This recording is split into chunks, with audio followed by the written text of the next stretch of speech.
Of course, we've seen a horrific set of polls for the Conservative Party recently, and of course that dramatic defeat at the North Shropshire by-election. But a really dramatic poll coming out in the Sunday Times today. Nearly 25,000 people interviewed in this focal data poll.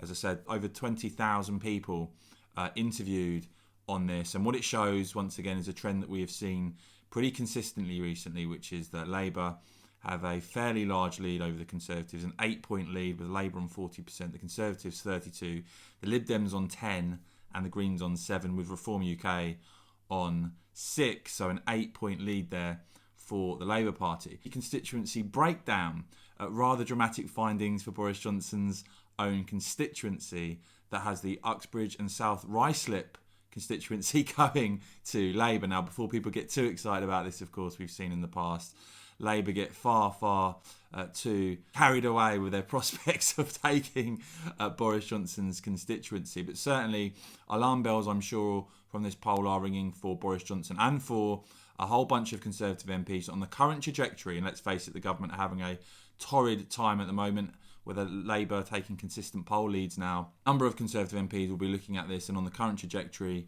are on course to lose their seats, including dramatically Boris Johnson. And in fact, this result would give the Labour Party, would give Keir Starmer a 26-seat majority. This poll has the country on course for a Labour majority. By the way, I think it could get even more difficult for the Conservatives if you saw some sort of formal or even informal electoral pact deal done between the likes of the Labour Party, the Liberal Democrats, the Greens, even perhaps the SNP in return for another referendum. Now, and as for my suggestions of how Boris Johnson gets his government back on track, well, how about a commitment to net migration at tens of thousands, as David Cameron promised and couldn't deliver inside the EU? How about triggering Article 16? How about leaving the European Convention on Human Rights to get a proper grip on illegal migration into Britain?